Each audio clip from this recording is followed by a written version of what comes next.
এত বড় মাহফিল, আসলাম আর হই হই করলাম, জোরে জোরে স্লোগান দিলাম আর চলে গেলাম, কোনো লাভ হবে না। আমাদের জন্য ভালো করে বোঝেন, আল্লাহ রাব্বুল আমিন বলছেন আজকের ময়দানে আপনি আসছেন, আল্লাহর কাছে আপনি শপথ নেন, রব্বুল আমিন আমার গুনাহ আছে, আমার অপরাধ আছে, আমার ভুল আছে, কিন্তু আমি আজকে তওবা করতেছি রব, তুমি আমার একমাত্র ইলাহ, ওই ইলাহ হিসাবে সাক্ষ্য দেওয়ার পরে আমার ভুল থেকে আমি সরে আসতে চাই। বান্দা যদি একবার আল্লাহকে ইলাহ হিসাবে গ্রহণ করে আর গ্রহণ করার পরে আল্লাহর কাছে তওবা করে, রব্বুল আমিন বান্দাকে মাফ করে দিবে। মুফাসসিররা ব্যাখ্যা করেছেন, ওয়াল্লাযীনা ইউওয়াহ্হিদুনাল্লাহ ওয়া লা ইয়াদউনা ওয়া লা ইয়াবুদুনা ইলাহান গায়রাহ। আল্লাহর কাছে ঈমান আনার মানে কি? আল্লাহর তাওহীদে আপনাকে অটল হতে হবে।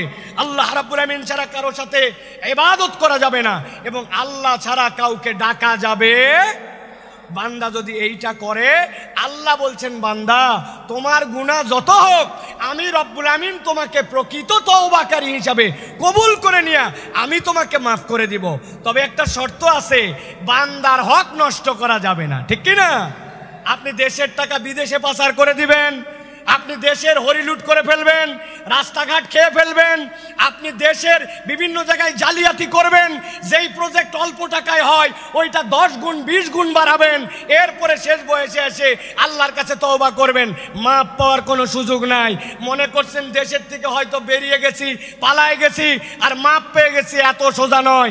আমি আপনাদের কাছে জিজ্ঞাসা করতে চাই, আমেরিকা কি আল্লাহর দুনিয়ার ভিতরে না বাহিরে? কথা বললেন না। আমেরিকা আল্লাহর দুনিয়ার ভিতরে না বাহিরে? কানাডা কি আল্লাহর দুনিয়ার ভেতরে না বাহিরে? ফ্রান্স কি আল্লাহর দুনিয়ার ভেতরে না বাহিরে?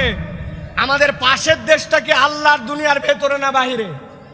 বললেন না যে আল্লাহর দুনিয়ার ভেতরে না বাহিরে? আপনি কেমনে ভাবলেন আশপাশে পালায় যে আমি চির মুক্তি পেয়ে গেলাম? আমি আমার ভাষায় বলি, ফুটবল খেলা মাঝে মাঝে শুরু হয় সেন্টার থেকে বল নিয়ে খেলতে খেলতে এ পা ও পা করে ডিয়ের মধ্যে যায়, ডিয়ের মধ্যে থেকে এরপরে গোল দিকে কিক করে। আপনার কেবলমাত্র দৌড়ানি শুরু হয়েছে, এখনো বহুত দৌড়ানি বাকি আছে। আল্লাহর ধরা সবচেয়ে বড় ধরা। আল্লাহ ধরে না কিন্তু ধরলে আল্লাহ ছাড়ে না, ঠিক কিনা? আসসালামু আলাইকুম ওয়া রাহমাতুল্লাহি ওয়া বারাকাতুহু। ইন্নাল হামদুলিল্লাহি নাহমাদুহু ওয়া নাস্তাঈনুহু ওয়া নাস্তাগফিরুহু ওয়া নু'মিনু বিহি ওয়া নাতাওয়াক্কালু আলাইহি ونعوذ بالله من شرور أنفسنا ومن سيئات أعمالنا من يهد الله فلا مضل له ومن يضلل فلا هادي له وأشهد أن لا إله إلا الله وحده لا شريك له وأشهد أن سيدنا وحبيبنا وطبيب قلوبنا محمد الذي أرسله بالحق بشيرا ونذيرا وداعيا إلى الله بإذنه وسراجا منيرا فقد قال الله سبحانه وتعالى في كلامه المجيد وفي فرقان الحميد أعوذ بالله من الشيطان الرجيم بسم الله الرحمن الرحيم أفحسبتم أنما خلقناكم عبثا أنما خلقناكم عبثا وأنكم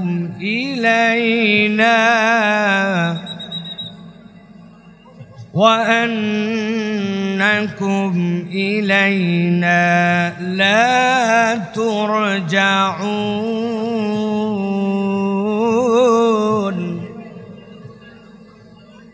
فتعالى الله الملك الحق لا إله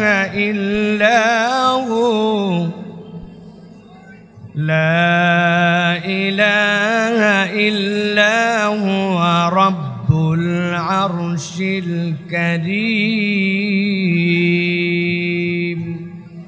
وقال الله سبحانه وتعالى آمرا ومخبرا إن الله وملائكته يصلون على النبي يا أيها الذين آمنوا صلوا عليه وسلموا تسليما. اللهم صل على محمد وعلى آل محمد كما صليت على إبراهيم وعلى آل إبراهيم إنك حميد مجيد.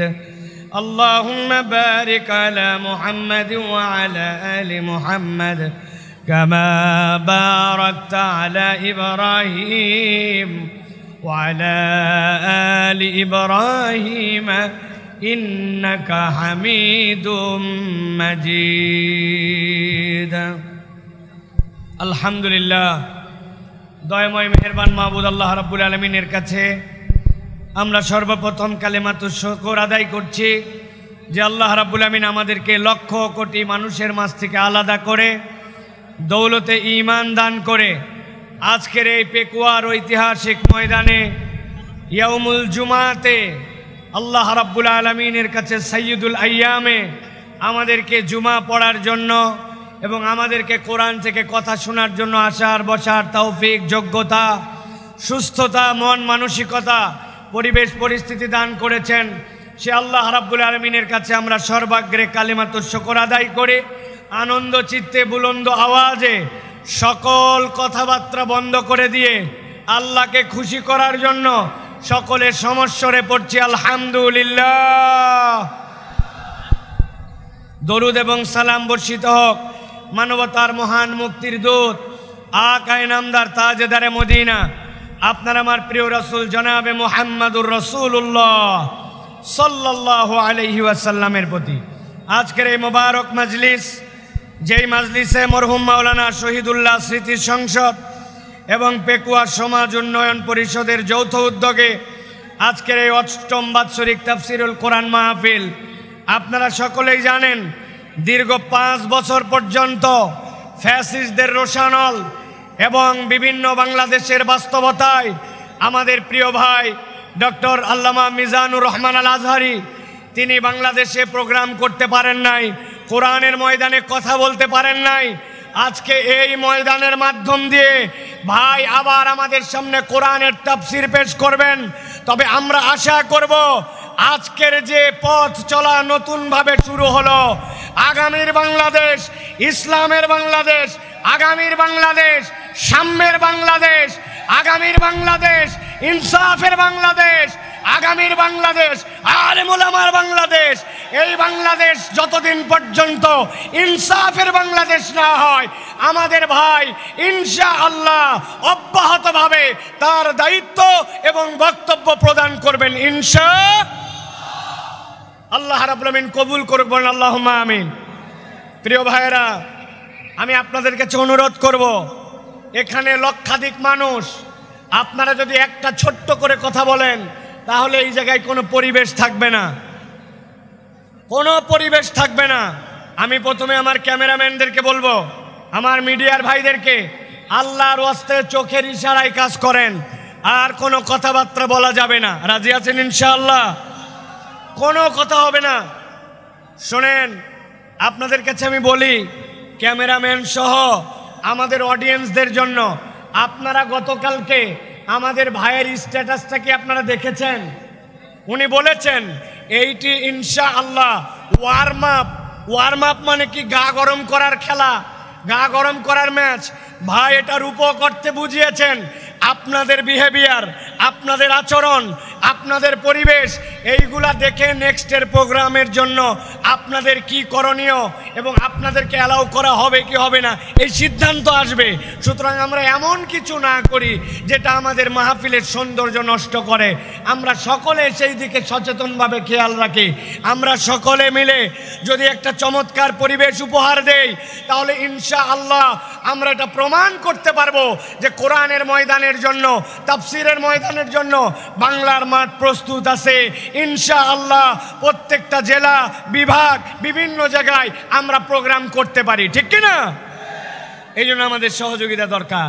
আল্লাহ আমাদের সকলকে এই সহযোগিতার মন মানসিকতা নিয়ে কোরআনের পক্ষে কাজ করার মতো তৌফিক দান করেন, বলেন আল্লাহুম্মা আমিন। প্রিয় ভাইয়েরা, জুমা পূর্ব এই সংক্ষিপ্ত অধিবেশনে আমি আপনাদের কাছে মূল্যবান একটি বিষয় থেকে সংক্ষিপ্ত কিছু কথা বলবো। প্রিয় ভাইয়েরা, সময় অত্যন্ত সংক্ষিপ্ত কিন্তু বিষয়টা অত্যন্ত গভীর। আজকে আমরা এই সংক্ষিপ্ত সময়ে যে বিষয়টিতে কথা বলতে চাই সেটি হচ্ছে মানুষ এই দুনিয়ার জীবন যখন শেষ করবে, দুনিয়ার জীবন শেষ করে মানুষ আবার আল্লাহ রাব্বুল আলামিনের সামনে যাবে। যখন মানুষ আল্লাহ রাব্বুল আলামিনের সামনে যাবে এবং আল্লাহর কাছে তার আমলনামা নিয়ে উত্থিত হবে, দুনিয়ায় যেরকম ঘরে পর্দায় সকল মানুষ একসাথে থাকে, ওই দিন আল্লাহ রাব্বুল আলামিনের সামনে সব মানুষ একভাবে উঠবে না। হাসরের ময়দানে মানুষদেরকে আল্লাহ রাব্বুল আলামিন হিসাবের বেলায় 4 দলে বিভক্ত করবেন। হাসরের দিনে হিসাবের বেলায় মানুষ কয় দলে বিভক্ত হবে? সকলে কথা বলেন নাই, সকলকে একসাথে বলতে হবে।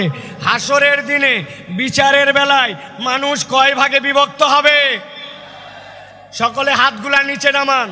আমি যখন জিজ্ঞাসা করব সব কথা বন্ধ, সব কথা বন্ধ করে আপনাকে এখন আলোচনার কথায় উত্তর দিতে হবে।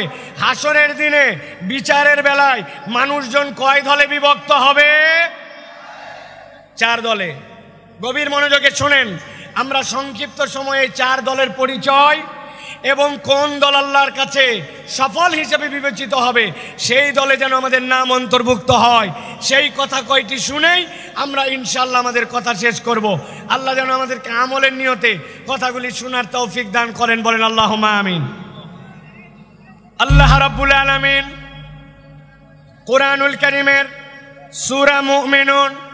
সূরা মুমিনের মধ্যে আল্লাহ রাব্বুল আলামিন কিয়ামত পর্যন্ত আগত মানুষদের জন্য বলছেন, দুনিয়ার মানুষ ভালো খেয়াল করো।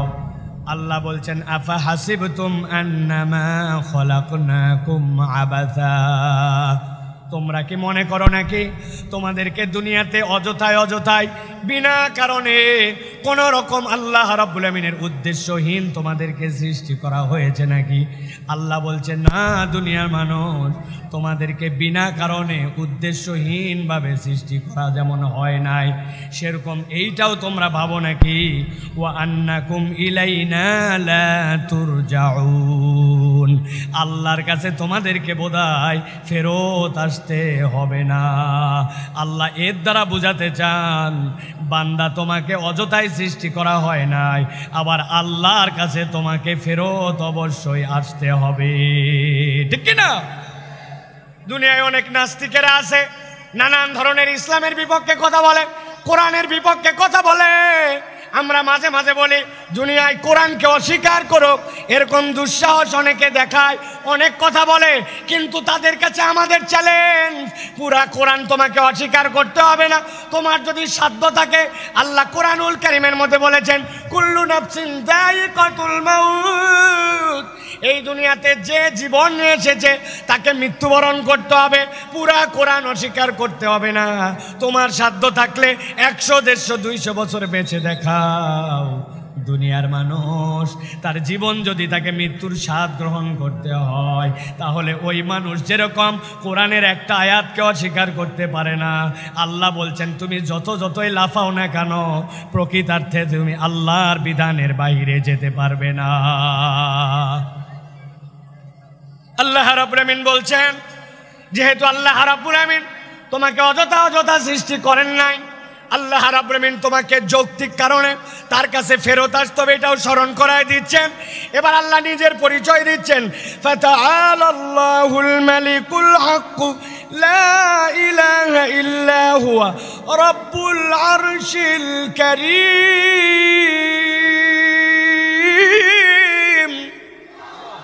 আল্লাহ রাব্বুল আলামিন বলছেন তিনি সেই মহান রব যিনি আরশের অধিপতি, যার থেকে বড় মর্যাদার আর কেউ নাই। আল্লাহ নিজে বলছেন সেই আরশের অধিপতি। তোমাদেরকে বুঝাতে চান তোমাদেরকে অযথাই সৃষ্টি করা হয় নাই, আর আল্লাহর কাছে তোমাকে ফেরত আসতে হবে। এই জন্য আল্লাহ বলছেন ওয়া মাইয়াদউ মা'আল্লাহি ইলাহান আখার, তোমাদের মধ্যে থেকে আল্লাহকে যে ইলাহ ছাড়া, আল্লাহ ছাড়া অন্য কাউকে ডাকো তোমরা অনেক সময়, আল্লাহ ছাড়া অন্যের কাছে সাহায্য চাও, আল্লাহ ছাড়া কেউ ভালো মন্দ করতে পারে এরকম বিশ্বাস করো। আল্লাহ বলছেন লা বুরহানা লাহু বি, আল্লাহ বলছেন এটার কোনো প্রমাণ নাই। আল্লাহর পুরা সৃষ্টি জগৎ সাক্ষ্য দেয় আল্লাহ ছাড়া আসলে কোনো রব নাই, প্রকৃতার্থে কোনো মাবুদ নাই। আল্লাহ বলছেন ফা ইন্নামা হিসাবুহু ইনদা রাব্বিহি, জেনে রাখো আল্লাহর কাছে তোমাকে হিসাব দিতে হবে। ইন্নাহু লা ইউফলিহুল কাফিরুন, আল্লাহ বলছেন রব্বুল আমিন তোমাদেরকে বলছেন আল্লাহকে যে অস্বীকার করে, আল্লাহকে যে মানে না, আল্লাহ গ্যারেন্টার হচ্ছেন সে কখনো সফল হতে পারবে না। তাহলে আল্লাহ রাব্বুল আলামিন বলছেন কাফের মুশরিকরা কখনো সফল হতে পারবে না। আর আল্লাহ বলছেন আল্লাহ তোমাকে অযথাই সৃষ্টি করেন নাই, আল্লাহর কাছে তোমাকে ফেরত যেতে হবে। এবার জিজ্ঞাসা করব, আমরা কি এই ঈমানটুকু ন্যূনতম বিশ্বাস করি যে আল্লাহর কাছে আমাদেরকে ফেরত যেতে হবে? হাত তুলে আল্লাহকে দেখান, আল্লাহর কাছে আমাদেরকে ফেরত যেতে হবে। কথা বলেন, দুই হাত তোলেন, শক্ত করে দুই হাত তোলেন। যারা যারা বিশ্বাস করি আল্লাহ আমাদেরকে অযথাই সৃষ্টি করেন নাই, আল্লাহর কাছে ফেরত যেতে হবে, হাত তুলে আল্লাহকে দেখান। থামেন থামেন, এই বসো, হাত সোজা করেন, হাত সোজা করেন, হাত নামাবেন না, কোনো কথা বলবেন না, একটা কথা হবে না। আপনারা বসেন বসেন, কেউ দাঁড়াই থাকবেন না, হাত সোজা করেন। হাত নামাতে বলি নাই, বসতে বলছি। সকলকে আমি 10 সেকেন্ড সময় দিলাম, আপনাদের যত কথা আছে 10 সেকেন্ড বলেন, কথা বলেন। এই ডানে মামে কথা বলেন, এই সামনে কথা বলেন, 10 সেকেন্ড। কথা শেষ, আপনাদের কথা শেষ। হাত সোজা করেন, শক্ত করে হাত সোজা করেন। এবার আল্লাহর নামে একটা রণহুঙ্কারের তাকবীর দিব। এই তাকবীরের পর আর একটা শব্দ হবে না। রাজি আছেন আপনারা? পেকুয়ার ময়দানে আজকে যত তাকবীর দিয়েছেন, এই তাকবীরটা সবচেয়ে বলিষ্ঠ কণ্ঠে আল্লাহর জন্য দিতে হবে। রাজি আছেন? যারা আছেন তারা হাত শক্ত করে তোলেন, শক্ত করে তোলেন। সোজা হয়েছে? এবার হাতটা বুক বরাবর না, নেই বরাবর, বুক বরাবর নিছেন সবাই। এবার আমি লিল্লাহে তাকবীর বললে হাত দুটো উপর দিকে ছুঁড়ে দিয়ে আল্লাহু আকবার বলতে হবে। পারবেন সবাই? পারবেন সবাই? রেডি সবাই? এরপরে আর কোনো কথা হবে? হবে? কাতার নিয়ে বসেন, ডানে যারা আছেন বসেন, জুমার নামাজ হবে এক্ষণে। কাতার নিয়ে বসেন সকলে, সকলে রেডি আছেন? আর কোনো কথা হবে? রেডি তাহলে সকলে, এটা প্রমাণ দিতে হবে। আমি লিল্লাহে তাকবীর বললে আকাশের দিকে হাত ছুঁড়ে দিয়ে আল্লাহু আকবার বলবেন। পারবেন ইনশাআল্লাহ? দেখে একটা তাকবীর দেন, লিল্লাহে তাকবীর, লিল্লাহে তাকবীর। আল কোরআনের আলো, আল হাদিসের আলো, তোমার নেতা আমার নেতা, তোমার নেতা আমার নেতা, আলেম ওলামা যেখানে, আলেম ওলামা যেখানে, আল্লাহর আইন যেখানে। হাসরের ময়দানে মানুষ মূলত আল্লাহর কাছে 4 ভাবে তার আমল নামা নিয়ে উত্থিত হবে। কয়ভাবে? 4 ভাবে। 1 নম্বর, আল্লাহ বলছেন একদল লোক বিনা হিসাবে জান্নাতে যাবে, সুবহানাল্লাহ বলে। আরেক দল লোক হিসাব হবে, কিন্তু হিসাবটা আল্লাহ সহজ করে দিবেন, জান্নাতে যাবে। আরেক দল লোক হিসাব হবে কিন্তু হিসাবটা এমন কঠিন হবে ওই ব্যক্তিরা আল্লাহ রাব্বুল আলামিনের কাছ থেকে নিষ্কৃতি পাবে না। এই চার দলের মধ্যে সবচেয়ে সহজ দল হবে তারা, যেই মানুষগুলা আল্লাহ রাব্বুল আলামিনের কাছে গুনাহ থাকবে, অপরাধ থাকবে, কিন্তু আল্লাহ রাব্বুল আলামিন তাদেরকে ক্ষমা করে দিয়া বিনা হিসাবে জান্নাতে পাঠাবেন। আমরা বিনা হিসাবে জান্নাতে হতে চাই কিনা? চাই কিনা? ভালো করে খেয়াল করেন। আল্লাহ রাব্বুল আলামিন বলছেন একদল লোক আল্লাহ রাব্বুল আলামিনের সামনে গুনাহ খাতা থাকবে, কিন্তু আল্লাহর কাছে আসার আগে ওই মানুষগুলো আল্লাহর কাছে তওবা করেছে। আমার নবী বলছেন কেমন তওবা করছে জানো নাকি? আল্লাহ নবী বলছেন আত-তাইয়িবু মিনাদ-যামবি কামান লা যামবালা, এমন ভাবে তওবা করছে ওই বান্দাটার যেন গুনাহ ছিল না। আল্লাহ রাব্বুল আমিন বলছেন সূরা ফুরকানের মধ্যে, আল্লাহ বলছেন যেই বান্দাটা তওবা করবে, তওবা করার পরে ওই বান্দাটা আল্লাহ রাব্বুল আমিনের কাছে ক্ষমা চাবে, আল্লাহ রাব্বুল আমিনের কাছে যে ক্ষমা চাইবে সেইটা শর্ত মতো তার জন্য হওয়া লাগবে।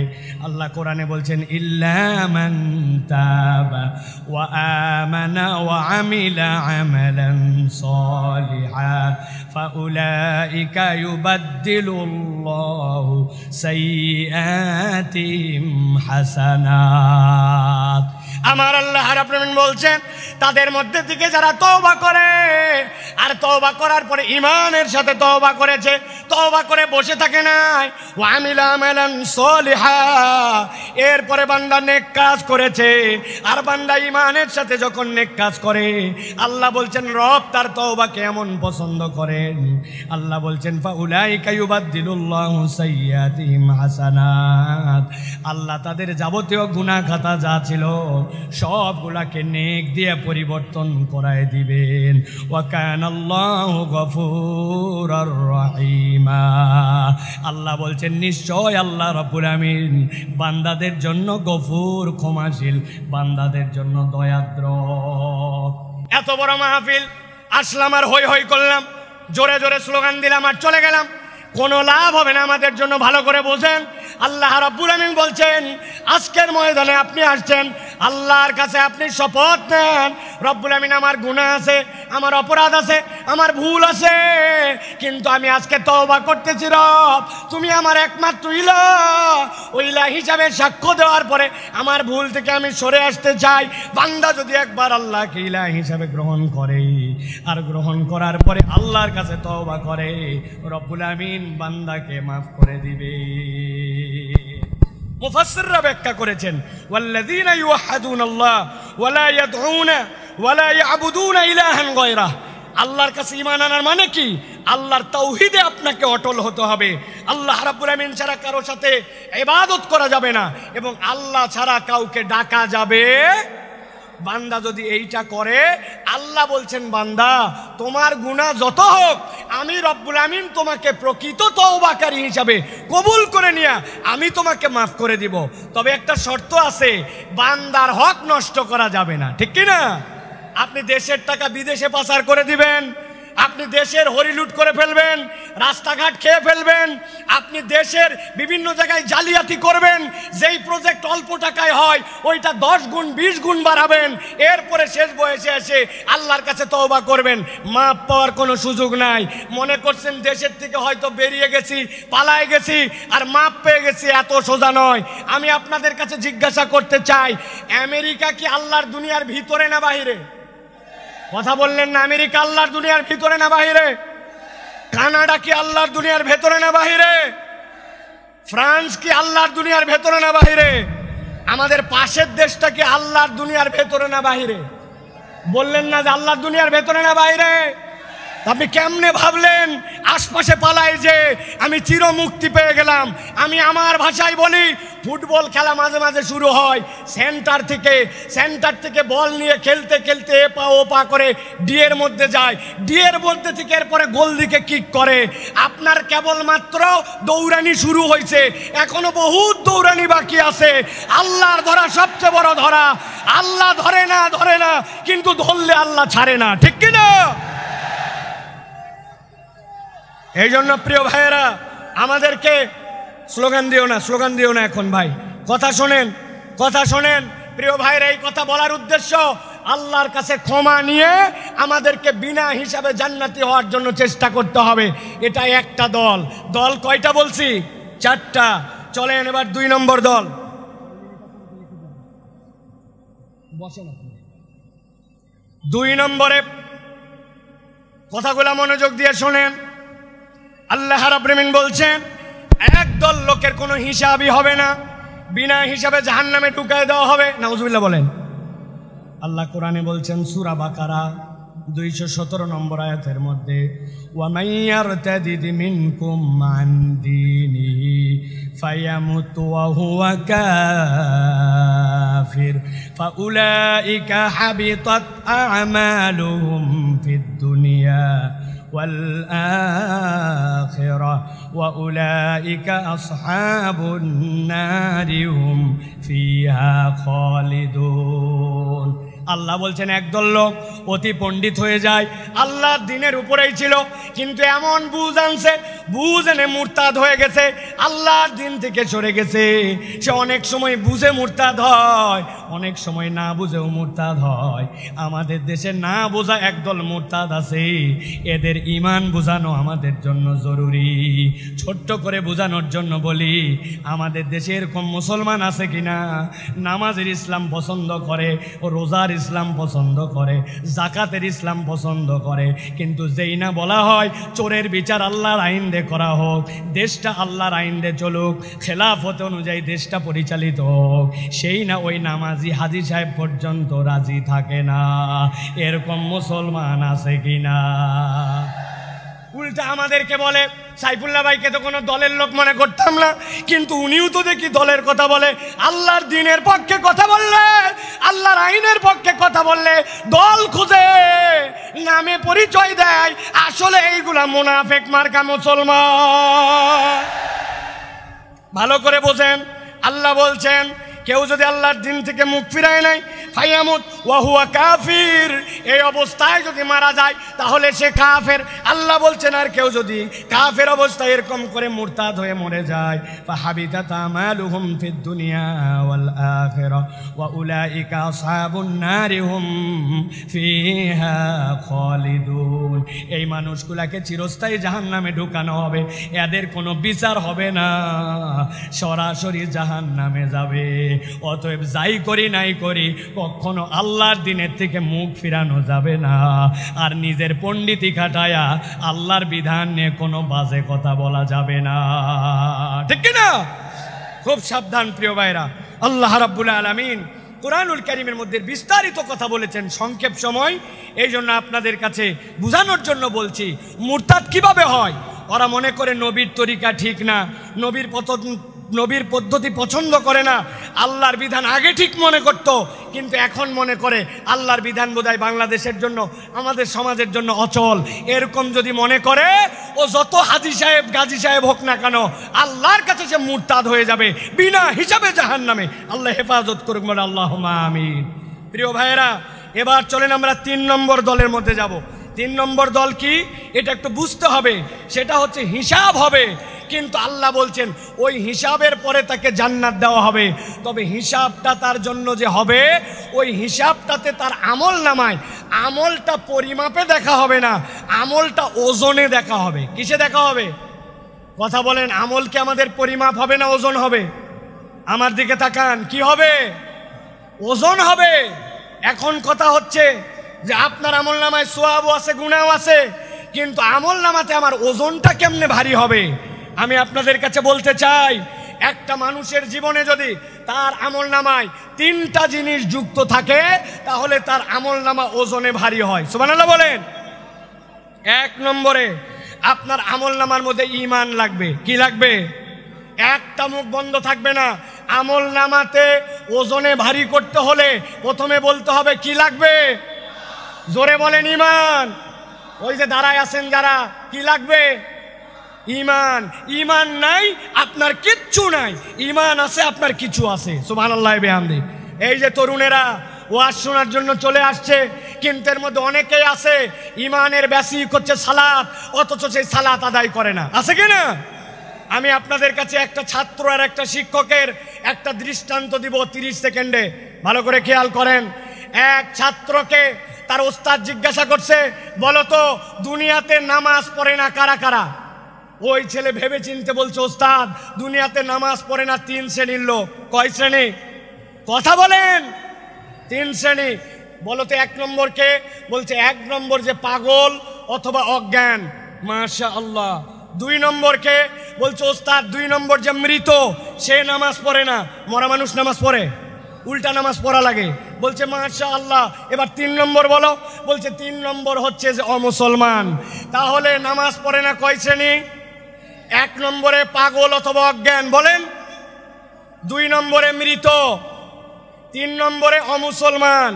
এবার পেকুয়ার লক্ষ মানুষকে সামনে নিয়ে জিজ্ঞাসা করতে চাই, যারা এখানে আছেন দাঁড়ায় বসে দূরে কাছে, আমরা কি পাগল অথবা অজ্ঞান? আমরা কি মৃত? আমরা কি অমুসলমান? আপনি কিন্তু ফাইসে গেছেন। আপনি আগামীকালকে নামাজ পড়েন নাই, বলছে এই তুই কি পাগল? বলছে না। তাহলে মরা না, অমুসলমান না। ঈদের কথা মনে হয় বুঝেন নাই, জুম্মা না ঈদের? এবার বলেন তো ভাই, ঈদের দিন আপনার এলাকায় ঈদের জন্য আজান দেওয়া হয়, একামত হয়। নবীজির সময় লোকজন কম ছিল, এই জন্য আজান একামত হতো না। আজকের পেকুয়ার মাহফিল থেকে সিদ্ধান্ত নিব, এবার রোজার ঈদ থেকে আমরা আজান দিব, একামত দিব, দিয়ে ঈদের নামাজ আদায় করব। রাজি আছেন? কেন রাজি নাই? আজান একামত খারাপ নাকি? বলবেন হুজুর আলটা পাল্টা কথা বলেন না, নবী যা করে নাই আমরা তা করব কেন? আচ্ছা ঠিক আছে, ওইটা বাদ দিলাম। এবার আজকে একটা আমল আমরা করলে কেমন হয়? নবীজি ছিলেন মাসুম, সাহাবাই কেরাম ছিলেন আদুল, তাদের গুনাহ খাতাই ছিল না। আমাদের গুনাহ খাতা কম না বেশি? যাদের বললেন না তারা মনে হয় আল্লাহর ওলি। গুনাহ খাতা কম না বেশি?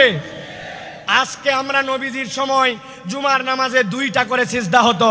জিজ্ঞাসা করব সিজদা দেওয়া ভালো কাজ না খারাপ কাজ? ভালো কাজ। তো আমরা ভালো কাজ, এই জন্য আজকের জুমায় আমরা 4টা করে প্রত্যেক রাকাতে সিজদা দিব। কারা কারা রাজি আছেন হাত তোলেন।